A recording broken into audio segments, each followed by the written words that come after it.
Good morning students. आज हम लोग क्लास 7 में फिजिक्स में हीट चैप्टर पढ़ेंगे, जिसमें आज हम लोग ट्रांसफ़र ऑफ हीट पढ़ेंगे। जैसा कि मैंने पहले बताया, heat is a form of energy. Heat जो है वो एक एनर्जी का फॉर्म है जो कि हॉटर ऑब्जेक्ट से कोल्डर ऑब्जेक्ट में ट्रांसफ़र होता है। और हॉट बॉडी जो है वो हीट एनर्जी को लॉस करता है और कोल्ड बॉडी जो है वह हीट एनर्जी को गेन करता है। इसको हम एक एक्टिविटी से समझेंगे, जैसे कि हम एक बर्तन लेते हैं, उसमें पानी लेते हैं और उसको गैस पे चढ़ाते हैं और गैस ऑन कर देते हैं, और उस फिर गर्म पानी में हम एक कॉइन को, एक सिक्के को डालते हैं और दो गिलास लेते हैं। यहाँ पर देख रहे हैं, दो छोटे छोटे गिलास लेते हैं और उसमें हाफ ऑफ गिलास पानी डालते हैं, ठंडा पानी। अब इस गर्म कॉइन को एक स्टिक की मदद से उठा के हम इस ठंडे पानी वाले गिलास में डाल देते हैं। अब हम देखते हैं कि ये पूरा गिलास का जो पानी है वो गर्म हो जाता है। क्यों? क्योंकि ये जो कॉइन है, ये जो सिक्का है, वो गर्म रहता है और ये हीट जो है वो ट्रांसफ़र करता है। हीट का फ्लो होता है ठंडे पानी में और ये पूरा पानी गर्म हो जाता है, जो कि इसमें हम लोग नहीं डाले हैं सिक्का को, तो ये पानी ठंडा का ठंडा ही है। लेकिन इसमें हम लोग सिक्का डाले हैं, तो ये उस कॉइन की वजह से ये जो पूरा इसका पानी है वो गर्म हो जाता है। तो हम यहाँ पे देखते हैं हीट एनर्जी कैसे ट्रांसफ़र हो रहा है हॉट ऑब्जेक्ट से कोल्ड ऑब्जेक्ट में। आप पढ़ते हैं modes of transfer of heat. Heat का जो ट्रांसफ़र होता है वो 3 मोड में होता है, 3 मीडियम में होता है। पहला होता है कंडक्शन, दूसरा होता है कन्वेक्शन और तीसरा होता है रेडिएशन। तो आज हम लोग कंडक्शन पढ़ेंगे। और ये कंडक्शन जो है वो मोस्टली सॉलिड में होता है, वो मोस्टली सॉलिड सब्सटेंस में, बट ये कभी कभी जो है वो लिक्विड और गैसेस में भी होता है, जो कि हम आगे पढ़ेंगे, लेकिन ये मोस्टली सॉलिड में ही होता है। और ये कंडक्शन जो होता है वो हॉटर ऑब्जेक्ट से, हॉटर बॉडी से कोल्डर बॉडी में होता है एट डिफरेंट टेम्परेचर। दोनों का टेम्परेचर अलग अलग रहता है, तब हॉटर बॉडी से कोल्डर बॉडी में होता है। तो हीट जो है वो किस किस तरीके से फ़्लो कर सकते हैं, ये तो आपने घर में भी देखा होगा। जैसे कि अगर आप गर्म बर्तन को या गर्म पानी वाले गिलास को टच कर लेते हो, तो आप एकदम से अपना हाथ पीछे कर लेते हो, क्योंकि आपको हीट या गर्माहट फील होता है, इसलिए आपने अपना हाथ पीछे कर लिया। तो ये जो हीट है वो उस यूटेंसिल से, उस बर्तन से आपके हाथ में ट्रांसफ़र हुई है। ये हुई है कंडक्शन के कारण। तो कंडक्शन में क्या होता है? कंडक्शन में हीट का ट्रांसफ़र होता है। आप जब किसी गर्म चीज़, हॉट ऑब्जेक्ट को टच करते हो तो उसकी हीट आप तक ट्रांसफ़र हो जाती है, तो इसे ही हम लोग कंडक्शन बोलते हैं। आप सब्सटेंस जैसे कि मेटल जो है, जिससे हीट एनर्जी पास होता है, तो उसे हम लोग गुड कंडक्टर ऑफ हीट कहते हैं। और वैसा सब्सटेंस जैसे कि वुड हो गया, प्लास्टिक हो गया, वाटर हो गया, एयर हो गया, रबर हो गया, इससे हीट जो है वो पास नहीं कर सकता है, तो इसे हम लोग बैड कंडक्टर ऑफ हीट और इंसुलेटर्स भी कहते हैं। अब हम इस कंडक्शन को एक एक्टिविटी के मदद से समझते हैं। जैसे कि सपोज आपने एक स्टैंड लिया और उसमें एक मेटल रॉड लगाया, जैसे कि यहाँ पे हमने एक स्टैंड लिया और उसमें एक मेटल रॉड लगाया, ठीक, जिसमें कि वैक्स हो। तो सबसे पहले क्या करना है, एक स्टैंड लेना है और उसमें एक मेटल रॉड लगाना है, जिसमें कि वैक्स की मदद से आप 3-4 आयरन नेल्स अटैच कर देंगे, ठीक। अब वैक्स की मदद से 3-4 आयरन नॉल अटैच करने के बाद जिस साइड पे स्टैंड है उसके अपोजिट साइड से आपने हीट करना शुरू किया। यहाँ जिस साइड स्टैंड है उसके अपोजिट साइड से आपने हीट करना शुरू किया। हमने किसे हीट किया? उस मेटल की जो रॉड है उसको हीट करना स्टार्ट किया। तो क्या होगा? मेटल की जो रॉड है वो हीट होगी। हीट जिस एंड पे हो रही है उससे अपोजिट एंड की तरफ मूव करेगी, यानी मेटल रॉड के थ्रू हीट एक एंड से दूसरी एंड पे मूव करेगी।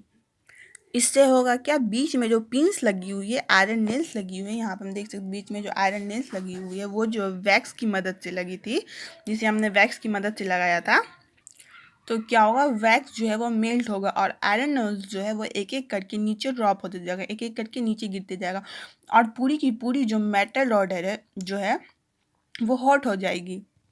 तो ये जो फ्लो ऑफ हीट होता है इसी को हम बोलते हैं कंडक्शन।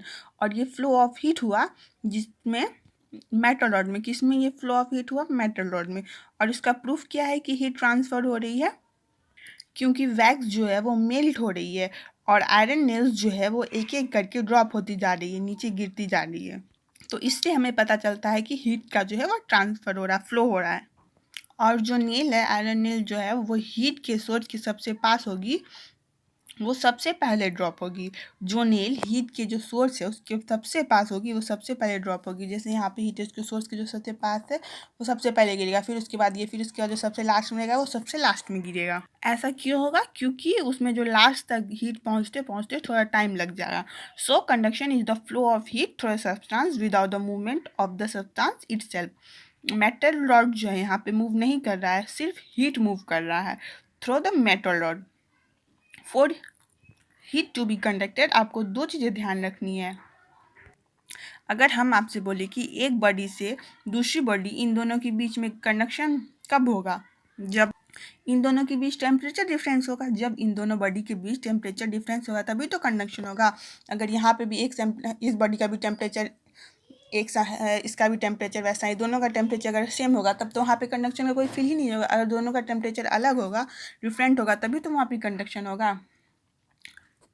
अगर टेम्परेचर का डिफरेंस नहीं है तो कंडक्शन भी वहाँ पर नहीं होगा। सपोज अगर आपका खुद का टेम्परेचर बहुत हाई है, ठीक, और आप किसी गर्म चीज़ को टच कर रहे हो, तो क्या आपको कुछ फील होगा, कुछ डिफरेंट फील होगा? नहीं, क्योंकि कंडक्शन वहाँ होगा ही नहीं। तो बॉडी के बीच में अगर टेम्परेचर डिफरेंस नहीं होगा तो वहाँ कंडक्शन नहीं होगा। और कांटेक्ट होना भी ज़रूरी है। अगर हम गर्म पैन को या गर्म तवे को टच नहीं करेंगे तो क्या कंडक्शन होगा? नहीं होगा। अगर गर्म तवा हम उसको टच नहीं करेंगे तो हमको पता कैसे चलेगा वो गर्म है या ठंड? जब तक हम उसको टच नहीं करेंगे तभी तो हमको पता चलेगा। तो कांटेक्ट होना भी ज़रूरी है। तो यहाँ पर दो चीज़ होगा तभी कंडक्शन होगा। पहला, in contact which each other, और टेम्परेचर का डिफरेंस। टेम्परेचर डिफरेंस और कांटेक्ट में होगा तभी कंडक्शन होगा। तो अब हम बात करते हैं इंसुलेटर्स की। तो कंडक्शन क्या होता है? मैंने बताया जिनके थ्रू हीट फ्लो होता है, तो उससे हम लोग कंडक्शन करते हैं ऐसे सब्सटेंस को, ठीक। और इंसुलेटर्स वो सब्सटेंस है जिनके थ्रू हीट फ्लो नहीं कर सकता है, तो ऐसे सब्सटेंस को हम लोग बोलते हैं इंसुलेटर्स या बैड कंडक्टर। जैसे अगर बात करते हैं एल्युमिनियम वेसल की, तो क्या हम बात करते हैं एल्युमिनियम की, एल्युमिनियम वेसल्स की। तो एल्युमिनियम जो होता है वो मेटल होता है, तो और इसको जो हम है बर्तन बनाते हैं, एल्युमिनियम से हम लोग जो है बर्तन बनाते हैं। तो ऐसा क्यों करते हैं? क्यों एल्युमिनियम का बर्तन बनाते हैं और उसी में खाना बनाते हैं? रबड़ के बर्तन में या फिर लकड़ी के बर्तन में नहीं करते। ऐसा क्यों? क्योंकि एल्युमिनियम जो होता है वो हीट का जो है वह गुड कंडक्टर होता है, इससे हीट जो है पास करता है। वहीं अगर हम बात करते हैं वुड, रबर, ये सब की, तो क्या होगा? इससे हीट पास करता है? नहीं पास करता। तो क्या इसमें खाना बनेगा? नहीं बनेगा। इससे हम लोग यूटेंसिल्स बना सकते, बर्तन बना सकते हैं? नहीं बना सकते। तो ये क्या हुआ? पुअर कंडक्टर्स ऑफ हीट हुआ। ये जो है हीट का जो है पुअर कंडक्टर्स हुआ, जिसे हम लोग इंसुलेटर्स भी बोलते हैं, क्योंकि वो अपने थ्रू हीट को जो है पास होने नहीं देता है। जैसे कि हम एक और एग्जांपल लेते हैं, कुकिंग पैन। ये मेटल का बना होता है, यहाँ पे हम देख सकते हैं कुकिंग पैन है, प्रेशर कुकर, ये सब जो होता है ये मेटल का बना होता है। तो ये जो है ये जनरली गुड कंडक्टर्स होते हैं। इसका जो हीट है वो पास करता है इससे। मेटल्स जो है एल्युमिनियम से जो हीट पास करता है ये गुड कंडक्टर ऑफ हीट होता है, इसलिए इसे हम लोग बर्तन बनाते हैं, इसका हम लोग यूज करते हैं। और सबसे अच्छा कंडक्टर जो होता है वो होता है silver. Silver is the best conductor of heat. Heat का जो सबसे अच्छा कंडक्टर होता है, बेस्ट कंडक्टर होता है सिल्वर। बट हम लोग सिल्वर का यूटेंसिल्स नहीं बनाते, सिल्वर का हम लोग बर्तन नहीं बनाते। ऐसा क्यों? क्योंकि सिल्वर जो है वो जनरली जो है एक्सपेंसिव होता है। सिल्वर का बर्तन बनता है मतलब सिल्वर का हम लोग जो है ज़्यादा यूज़ नहीं करते, क्योंकि वो बहुत कॉस्टली होता है, बहुत एक्सपेंसिव होता है, सब लोग इसको अफोर्ड नहीं कर सकते हैं। लेकिन सिल्वर जो है वह सबसे बेस्ट कंडक्टर होता है हीट का। हम लोग यहाँ पे देख सकते हैं, यहाँ पे जो इसका जो कुकिंग पैन का जो ये हैंडल है ये लकड़ी का बना होता है, रबर का बना होता है, प्लास्टिक का बना होता है। ऐसा क्यों होता है? और इससे हीट पास नहीं होता है क्योंकि ये जो है इंसुलेटर, ये बैड कंडक्टर है, इसलिए इस चीज़ को हम पकड़ भी लेंगे तो हमको जो है गर्म नहीं लगेगा, क्योंकि ये यहाँ से हीट पास नहीं होता, ये बैड कंडक्टर होता है हीट का। अब बात करते हैं कन्वेक्शन की। कन्वेक्शन जो है ये लिक्विड और गैस में होता है, ये सॉलिड में नहीं होता है। ये सॉलिड में इसलिए नहीं होता है कि सॉलिड का जो इंटरमोलिकुलर फोर्स होता है उसके बीच में जो होता है वो स्ट्रांग होता है, इसलिए ये सॉलिड में नहीं होता है, सिर्फ लिक्विड और गैस में होता है। और इसके जो लिक्विड या गैस का जो एक्चुअल मूवमेंट होता है पार्टिकल का, उसी से यह हॉटर सब्सटेंस से हॉट बॉडी से कोल्ड बॉडी में इसके हीट का ट्रांसफ़र होता है। जैसे कि अगर हम मान के चलो कभी हॉट वाटर, गर्म पानी और ठंडे पानी को मिलाते हैं तो वह पूरा पानी जो है गर्म हो जाता है। ऐसा क्यों होता है? क्योंकि वह गर्म पानी का जो है मॉलिक्यूल जो है वो ट्रांसफ़र हो जाता है कोल्ड वाटर में और उसे गर्म कर देता है। इसको हम एक एक्टिविटी से समझेंगे कन्वेक्शन को। जैसे कि हम एक बीकर लेंगे, ठीक, फिर उसमें जो है गर्म पानी या फिर नॉर्मल पानी, ऐसे पानी डालेंगे, ठीक, और फिर उसके नीचे बर्नर लगा देंगे, उसको हीट करेंगे। और इस बीकर जिसमें कि वाटर है, इसमें एक क्रिस्टल पोटेशियम परमैंगनेट यानी कि KMnO4 डालेंगे। यहाँ पे एक बीकर लेंगे, उसमें पानी डालेंगे और नीचे से हीट कर देंगे और इसमें जो है हम KMnO4 पोटेशियम परमैंगनेट का जो क्रिस्टल डालेंगे जो कि पर्पल कलर का होता है। ठीक, अब हमने इस क्रिस्टल कोल्ड वाटर में डाला। ठीक, इस कोल्ड वाटर में इस क्रिस्टल को डाल दिया, फिर जो है इसको हीट करना शुरू किया। और जैसे ही हीट हुआ ये पोटेशियम परमैंगनेट, ये जो पोटेशियम परमैंगनेट है, जैसे ही हीट हुआ पहले ही जहाँ पर वो था वहाँ के वाटर को कोल्ड कर दिया। बट जब हमने हीट प्रोवाइड किया तो वाटर जो है वो वार्म हुआ और उसकी वजह से वो राइज किया। वाटर राइज करा तो उसके साथ साथ जो पोटेशियम परमैंगनेट का कलर है वो भी ऊपर की तरफ राइज किया। यहाँ हम देख सकते हैं ये जो साइड से ही ऊपर की तरफ राइज करेगा। और जो कोल्डर रीजन है बीकर का, जहाँ कोल्ड वाटर है, एब्सोल्युटली वहाँ पर, बिल्कुल वहाँ पर जो है हॉट वाटर के कोल्ड वाटर को कलर पास ऑन कर दिया। यहाँ पर हम देख सकते हैं यहाँ पर जो हॉट वाटर है वो कोल्ड वाटर को जो है कलर पास ऑन कर देता है। तो ये जो ट्रांसफ़र हुआ, यहाँ पे ये जो कलर स्प्रेड हुआ, that is because transfer of heat. क्योंकि जो नीचे का पानी था वो पानी गर्म हो गया और राइज किया, और फिर उसने ऊपर के कोल्ड वाटर को जो है क्या किया, उसको जो है हीट अपनी ट्रांसफ़र कर लिया, और इसी प्रोसेस को हम बोलते हैं कन्वेक्शन। तो बेसिकली हमने जब बीकर को हीट किया तो हुआ क्या हुआ, कलर्ड वाटर फाउंटेन की तरह राइज किया और स्प्रेड आउट कर गया, और फिर साइड ऑफ द बीकर से वो यहाँ पे साइड के बीकर से जो है वो ऊपर की चला गया, वो ऊपर की तरफ चल गया। तो इसका कंक्लूजन यह हुआ कि क्रिस्टल जो वाटर में है वो तो खुद ही कलर्ड हो जाएगा, बट वो जो है वो राइज क्यों किया, जब वाटर को वो इसलिए किया क्योंकि जब वाटर को हीट किया तो ये राइज किया, और जैसे ही ये राइज किया ये कोल्ड वाटर के कांटेक्ट में आया जिससे कि वह गर्म हो गया, और यही प्रोसेस ऑफ ट्रांसफ़र को हम बोलते हैं कन्वेक्शन। अब हम लोग पढ़ेंगे application of convection in daily life.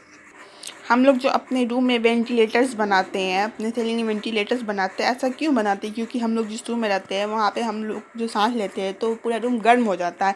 Air से जो पूरा जो रूम है वो गर्म हो जाता है, वार्म हो जाता है। जो वेंटिलेटर रहता है उससे जो है हमारा गर्म एयर है जो है हीट जो है वो पास करता है, बाहर जाता है, और कोल्ड एयर जो है ठंडा हवा जो है वो बाहर से अंदर आता है। जैसा कि हम लोग हीटर भी ले लेंगे, ब्लोअर्स भी ले लेंगे, तो ये सब में भी हम यही करते हैं। इससे जो है हीट जो है वो बाहर जाता है और कोल्ड एयर जो है वो अंदर आता है कन्वेक्शन करंट के द्वारा। आपने सुना होगा कि कन्वेक्शन जो करंट जो है 6th क्लास में आपने पढ़ा होगा, या सोशल साइंस में कन्वेक्शन करंट। आज हम लोग वही पढ़ेंगे एप्लीकेशन ऑफ कन्वेक्शन, जैसे कि लैंड ब्रिज हो गया, सी ब्रिज हो गया, अब वो पढ़ते हैं। तो सी ब्रिज में सबसे पहले ये जानो कि क्या होता है। दिन के समय में ज़मीन जो है वह ज़्यादा जल्दी गर्म होती है एज कम्पेयर टू सी, यानी लैंड जो है ज़मीन में जो है वो जल्दी गर्म हो जाती है सी के कंपेयर में डे टाइम में, दिन में। तो अगर लैंड डे टाइम में जल्दी गर्म होगा तो लैंड के ऊपर की एयर भी जल्दी गर्म होगी, और हमें पता है warm air is higher therefore it will rise.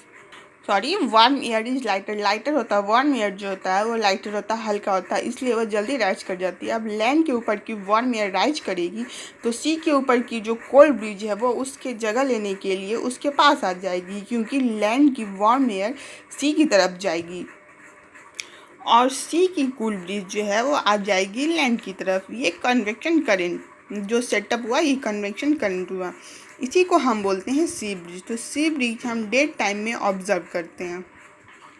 इसका मेन रीज़न क्या है, हमको पता है कि ज़मीन जो है वो जल्दी गर्म हो जाती है सी कंपैरिजन में, इसलिए land is hotter. So land जो है हॉट है, तो लैंड के जो कांटेक्ट में एयर है वो भी हॉट हो जाएगी। जैसे यहाँ पे ये ज़मीन है वो हॉट है, तो उसके कांटेक्ट में जो एयर है वो भी तो हॉट हो जाएगी। अब जब एयर हॉट होगी तो हमें तो पता है कि हॉट एयर जो है वो राइजेस करता है, तो कूल एयर जो है, cool air from the sea comes and take place it, sea से जो कूल एयर है वो वहाँ पे आ जाएगी, उसकी जगह ले लेगी।